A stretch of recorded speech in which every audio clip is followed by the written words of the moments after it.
Canute the Great, the Viking who ruled the seas and lost it all in a family meltdown. He was the son of a war god in human form, a boy raised in blood and steel, baptized by the cold waves of the Baltic and forged in the brutal fires of the Jomsviking bootcamps, where boys didn't become men, they became monsters. But how did this storm of a man, Canute the Great, conquer not just one kingdom, but three? How did a Viking warlord turn Christian king, outmaneuver emperors, silence rebellious nobles, and build an empire where waves whispered his name? And perhaps more puzzling, how did it all fall apart so quickly? What betrayed him first, his enemies, his own blood, or the tide he famously tried to command? This is the tale of a man who ruled England, Denmark, Norway, and even part of Sweden, who stopped a chess game with a murder, challenged the tide in royal robes, and married a queen once wed to his worst enemy. And yet, despite all the glory, Canute's legacy drowned in betrayal, family feuds, and power struggles so absurd they'd make the gods laugh. Why did his empire collapse after just a few years? What secrets lurked behind the golden crown and the iron sword?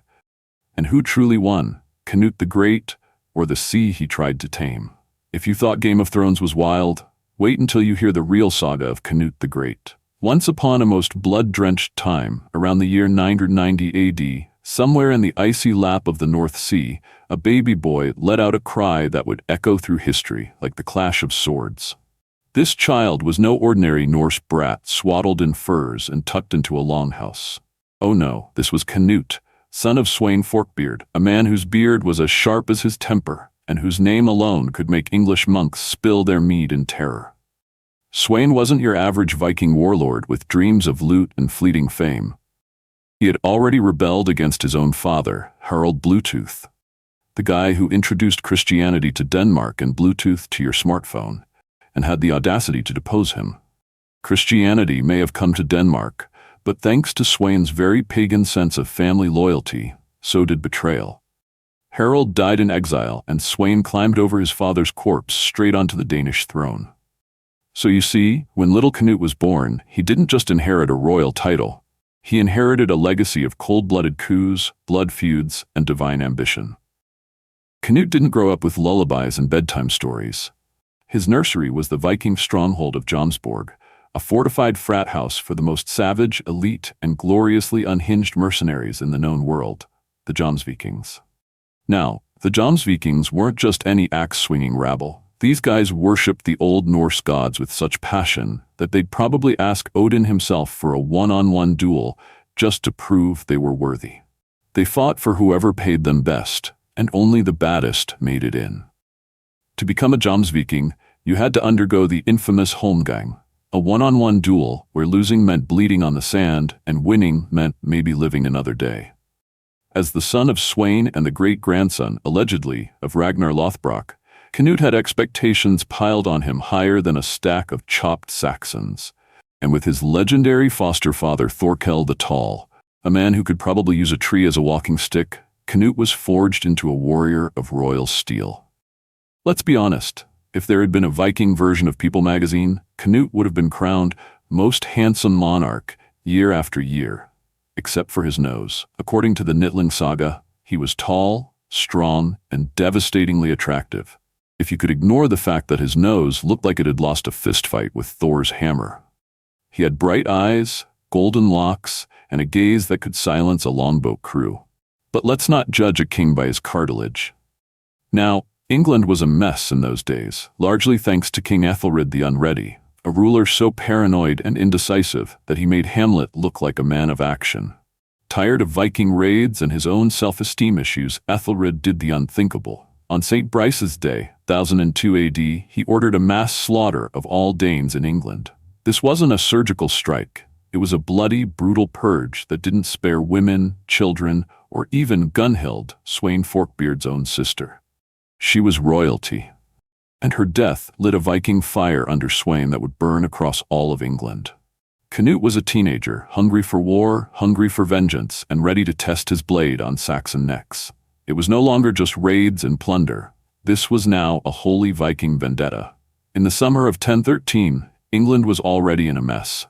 King Ethelred the Unready, whose nickname says it all, was barely holding it together. Sweyn gathered his fleet, sharpened his axes, and, accompanied by young Canute, sailed to England in 1013, not to loot, but to conquer. They weren't here for cattle and chalices, they wanted crowns and kingdoms. Sweyn's route was as smooth as his war tactics were savage. Sweyn wasn't here to raid sheep or kidnap monks for sport. No, this was a full-throttle invasion. He arrived in Sandwich, which sadly had no actual sandwiches yet, and decided to do what any reasonable Viking king would do: take a little scenic tour of conquest. He zipped through East Anglia like a man on a mission, then surged into the mouth of the Humber River, up the Trent, and landed at Gainsborough. The local folks in Northumbria, Lindsey, and the famous Five Boroughs looked at this long-bearded, heavily armed visitor and collectively said, "We're good. Take the keys." Hostages were offered like Black Friday deals, loyalty pledged faster than a Game of Thrones plot twist. With the North practically gift-wrapped, Sweyn realized it was time to make his move south. But wait, first, logistics. He had everyone feed and house his men, then demanded horses like he was starting a medieval Uber service. He left some troops, and those loyal hostages behind with his young son, Canute, or Nut, who was still wet behind the ears but ambitious. To seal the North's loyalty, Sweyn handed young Canute an English noblewoman named Elfgifu for a wife. A marriage of convenience? Definitely. Romance? Dubious? Effective? Absolutely. The couple had a son named Svein, solidifying Canute's personal claim to the English land. Sweyn's army swaggered into Oxford and Winchester, and both cities surrendered like overcooked pudding. More hostages, more horses. Life was good. Then came London. Oh, London, the city of stubborn citizens, fortified walls, and Thorkel the Tall, a Viking turned English commander who had switched sides like a football player signing with the rival team mid-season. Thorkel was fierce, loyal to Ethelred for now, and wouldn't let Sweyn waltz in. After a few unsuccessful attempts to break London's defenses, Sweyn pulled a classic Viking move. Too much effort, and turned his army elsewhere. But that didn't matter. Soon all of England, even the nobles who once cursed the Danes, fell in line. Sweyn was now King of England. Ethelred? He ran faster than a tax collector in a pub brawl, sent his sons Edward and Alfred to Normandy, while he himself celebrated a very lonely and awkward Christmas on the Isle of Wight before joining them in exile. Sweyn set up shop in Gainsborough, dreaming of glory and perhaps a kingdom-sized beard-grooming salon. But alas, the gods had other plans. 5 weeks into his rule, on the 3rd of February 1014, Sweyn dropped dead. Just like that. Cause of death? A mystery. Some say he fell off his horse. Others whisper of assassination by pro-Ethelred loyalists. One theory insists he simply died of being 50 and very tired. No matter how it happened, his sudden death sent shockwaves across the kingdom. With Sweyn gone, the English nobility panicked like kids home alone after burning dinner. They sent a delegation to Normandy, hats in hand, asking Ethelred to return, but only if he promised not to be the same incompetent king as before. This was England's first ever constitutional contract between king and subjects. History was made out of fear, not love. Meanwhile, Canute, now king in waiting and inheritor of a half-won war, was booted out. The people of Lindsey stayed loyal to him, but the rest of England warmed back up to Ethelred like a dog returning to a scolding owner. Canute fled to Denmark, where his brother Harold had become king. Instead of sulking, Canute got serious. With Harold's backing, he built a fleet, recruited the Jomsvikings, the special forces of Vikingdom, and even reached out to Duke Bolesław of Poland and Earl Eric of Norway, who both agreed to join the ultimate anti-Ethelred alliance. Also rejoining his cause, Thorkel the Tall, who once defended London against the Danes, but now came crawling back like a dramatic soap opera character. Even juicier? Thorkel had been Canute's foster father. Cue the Viking version of "You are my son, and this is my destiny." By summer 1015, Canute's mega fleet, 200-plus ships and 10,000 warriors strong, set sail across the North Sea, painted ships flashing with gold and silver, muscles oiled, no weak men allowed, per Queen Emma's encomium. This was not a raid, this was D-Day with axes. In September 1015, Canute landed at Sandwich, then swung around Kent, harried Dorset, Wiltshire, and Somerset, making his way into Wessex, the ancestral heart of English royalty. The English? Leaderless. Ethelred was gravely ill and holed up somewhere coughing into a blanket. His son, Edmund Ironside, tried rallying forces but was betrayed by ealdorman Edric Striona, a man so notoriously treacherous he might have double-crossed his own reflection. Edric soon defected to Canute, as did much of Wessex. Handing over hostages and horses like Canute was Santa Claus with a sword. Canute entrenched himself in Wessex. The Viking prince, once exiled, now ruled from the throne of his enemies. And his wife, Elfgifu? She was back at his side and soon gave birth to their second son, Harold Harefoot, a name that sounds like a hobbit but would one day become king. In the bitter winter of 1116, from his fortress in Wessex, Canute marched with his hardened warriors, every one of them looking like they'd chew leather for breakfast and drink blood for supper. And by his side, none other than ealdorman Edric Striona, England's most celebrated traitor, a man who could betray a baby's birthday party if he thought it'd earn him favor. Together they trudged through the frozen Thames into Mercia, setting it ablaze as they went. Villages burned, livestock stolen, and anyone who stood in the way, cut down like corn at harvest. Back in the royal court, King Ethelred the Unready was, true to his name, spectacularly unready. Sickly and coughing up bits of lung, he couldn't lift a sword, let alone lead an army. So the eyes of England turned to his son, Prince Edmund Etheling, a man whose beard had more courage than half the nobility. Edmund tried to rally the kingdom's warriors, but when they learned the king wouldn't lead the army himself, the proud English troops did what any self-respecting medieval soldier might: they went home. Said they wouldn't fight unless Dad came along. Some claimed their shoes were too tight, others missed their chickens. Whatever the excuse, the resistance evaporated faster than ale at a Saxon feast. Desperate, the sick king issued a harsh decree: fight or be punished severely. But even that didn't work, because behind the royal throne was the rotting stench of betrayal. Those tasked to help the king were instead whispering secrets to the Danes. Treason, it seemed, was trending. Edmund, now fed up with the smell of cowardice and decay, galloped north to Edulf Cudel, Lord of Northumbria, a man known more for his sulking than his swordplay. Miraculously, Adolf joined him, and together they scorched Mercia in vengeance against Edric the Turncoat. But Canute was relentless. He marched north, razing towns as he went.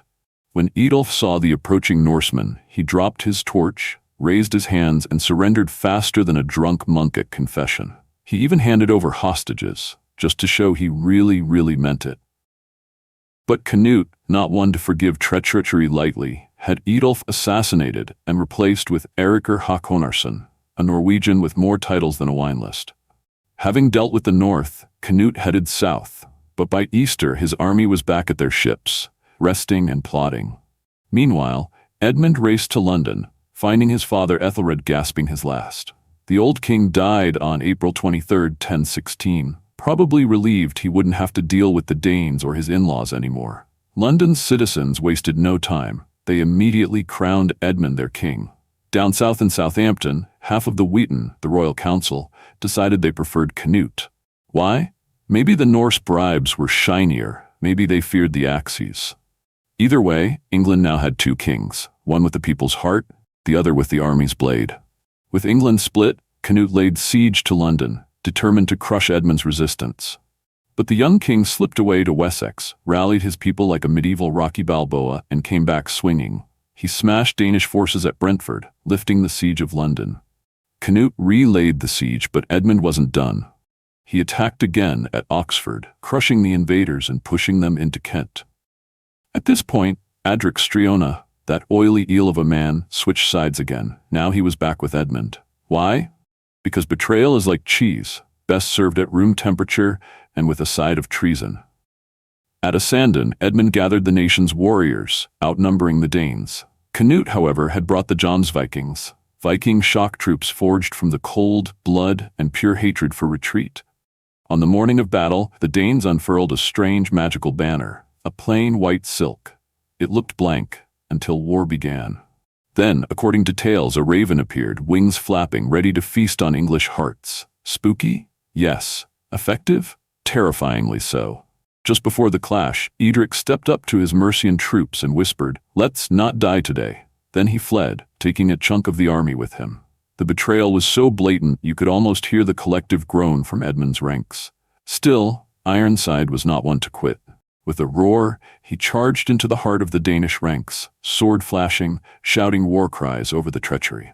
The battle raged from the 9th hour until nightfall, a brutal slog of blood, mud, and iron. Yet the Danes would not retreat, and when darkness fell, the English broke, running for their lives. Edmund survived but was badly wounded. He fled west, possibly hoping to regroup in Wales. But Canute pursued like a Norse wolf. In a dramatic twist, Edmund challenged him to single combat, you and me one-on-one for all of England. Canute declined. He had the upper hand and didn't need a hero's duel. Instead, he offered a compromise. Edmund would rule Wessex, while Snut controlled Northumbria, Mercia, and East Anglia. And here's the kicker. Whoever died first would cede the entire kingdom to the survivor. Guess what? Edmund died just a few weeks later in November 1016. How? Well, according to some, his wounds got the better of him. But according to the ever-dramatic Henry of Huntingdon, Edmund went to the privy one night, only to find Edric's son hiding in the toilet pit with a dagger. 2 stabs to the king's privates later, and the throne was Canute's. Let's call it murder most foul and smelly. With Edmund gone, Canute became undisputed king of England. Even the proud West Saxons bent the knee. But here's where the story ends on a strangely touching note. Canute, despite everything, respected his fallen rival deeply. On the anniversary of Edmund's death, he visited his tomb, placing upon it a cloak adorned with peacocks, symbols of resurrection, as a gesture of eternal honor. Canute the Great stood as the king of the North Sea Empire, a realm spanning Denmark, England, and eventually Norway. That's not a kingdom, that's a tri-nation merger led by a Viking in fur-lined boots and steel resolve. Fresh from defeating Edmund Ironside, yes, that's a real name, not a Marvel hero, Canute didn't pop champagne or take a vacation. Nope, he went full throttle Game of Thrones. He knew he had inherited not just a throne, but a powder keg full of English nobles loyal to the now extinct House of Wessex, and he was ready with a lit match. Like a Viking Sherlock Holmes with zero patience, Canute began sniffing out potential threats. Several English nobles, who had once served under King Ethelred the Unready, ironically named as he was perpetually unready, were swiftly declared suspicious and just as swiftly executed. Edwig Etheling, one of Ethelred's sons, tried fleeing. He didn't get far. Canute had him hunted and killed. It was a brutal game of chess, and the pawns were being crushed. The other royal spawn, Edmund Ironside's sons, bolted straight to Normandy, where their uncle, Duke Richard, tucked them safely under his very French wing. Canute was no fool. To keep England from spiraling into rebellion, he divided the kingdom like a warlord handing out spoils. Northumbria went to the brooding, axe-happy Eric Håkonsson. East Anglia to the equally terrifying Thorkel the Tall, who sounds like a bad guy in a Norse metal band. Mercia was handed to the turncoat Edric Striona, who had betrayed more sides than a pancake on a skillet. And Wessex, the crown jewel? Canute kept it for himself. But when Edric, England's slimiest political eel, began acting like he deserved a medal, Canute smiled and dropped one of the coldest lines in history: "Pay this man what we owe him." Eric, bless his Viking heart, knew exactly what that meant. He decapitated Adric on the spot with a clean axe swipe. Canute then had his body chucked over the city wall and mounted his head atop the Tower of London. And you thought office politics were rough. Canute, though already married to Elfgifu of Northampton and father of 2 sons, realized politics needed a softer touch. So what did he do? He married Emma of Normandy, the widow of King Ethelred, and stepmother to the very boys hiding in France. Talk about awkward holiday dinners. But surprisingly, this union turned into more than a political strategy. It became a loving and effective royal partnership. Emma not only helped Canute mend ties with the church, which he'd previously looted like a Viking at a buffet, she oversaw the rebuilding of churches, restocked religious treasures, and gave away golden crosses like candy at Easter. Sometimes she even ruled England in Canute's absence, like a queen with a steel spine and a ledger in her hand. In 1018, Canute's brother Harold of Denmark died childless. That left a Danish throne up for grabs, and Canute was not about to let his North Sea dream crumble. He set sail for Denmark and crushed opposition, including a sneaky raid on the Wends. His star performer? A young Englishman named Godwin, who led a night assault so daring, Canute gave him the earldom of Wessex, a move that would echo through English history. Yes, this is the father of the infamous Harold Godwinson, the poor chap who'd later catch an arrow in the eye at Hastings. Just when things seemed peaceful, Olaf Haraldsson, a former thorn in Canute's side, had returned to Norway, gathered 5 hill kings, and kicked out Canute's proxy lords in 1016. Olaf, a man descended from Harald Fairhair, who had the best shampoo line in Viking lore, declared himself king and began stirring the pot. Meanwhile, King Anon Jacob of Sweden also joined the party. Together, they attacked Denmark, while Canute was busy ruling from England. But Canute wasn't one to panic. Canute returned to Denmark in a rage. His fleet was massive, with a flagship so large it could have been mistaken for an aircraft carrier, if aircraft had existed.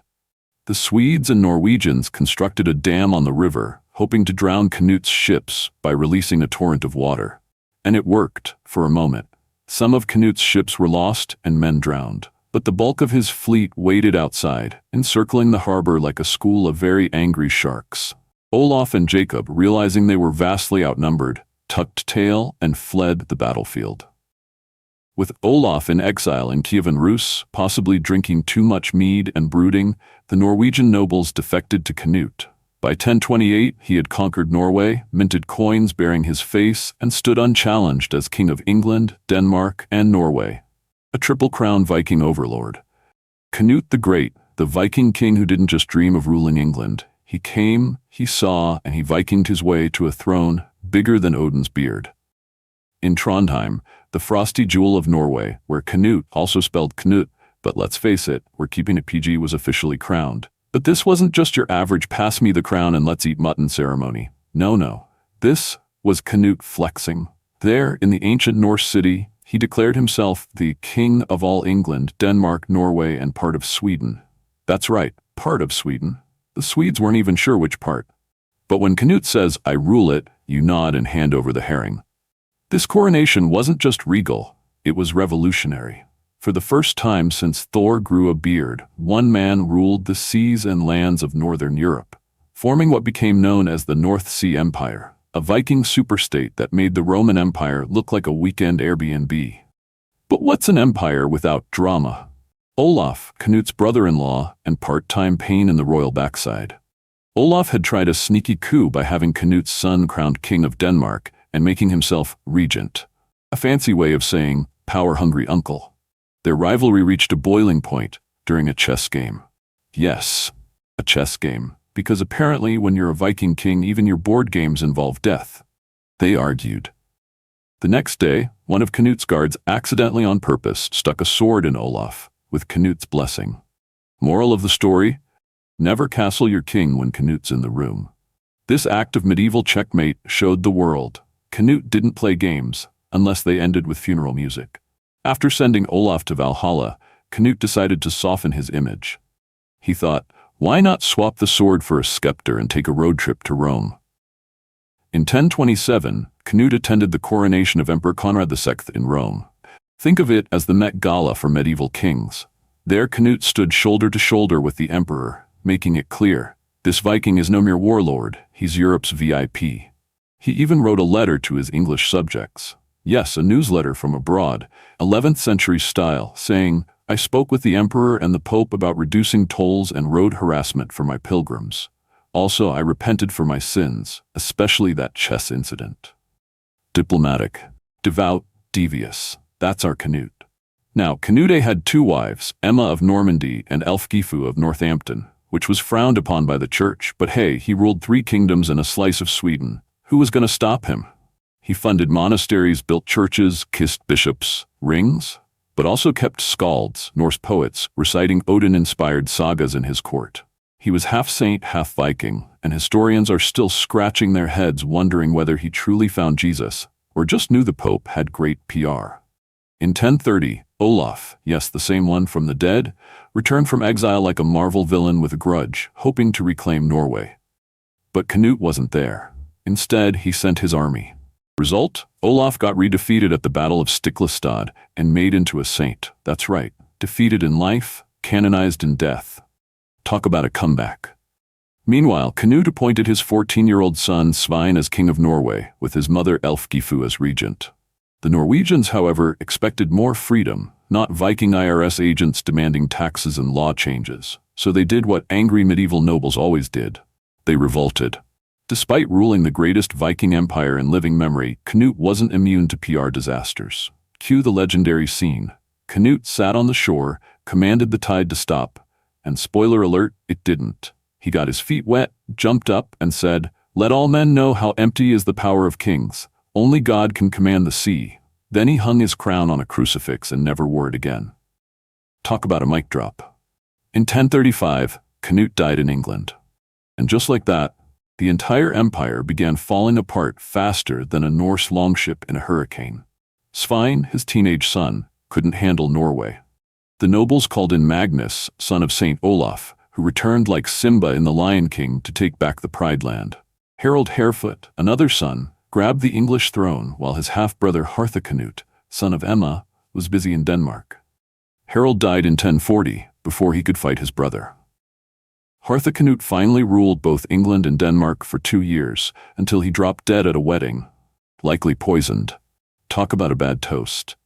By 1042, the once mighty North Sea Empire had collapsed into chaos. All male heirs of Canute were dead, and the empire evaporated like fog on a fjord.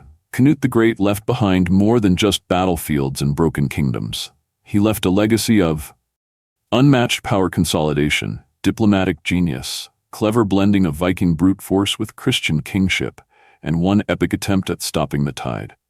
He turned from a Viking conqueror into a Christian statesman, and his tale still ripples across the annals of history, where axes and altars clashed under the rule of one man who dared to tame the North Sea itself.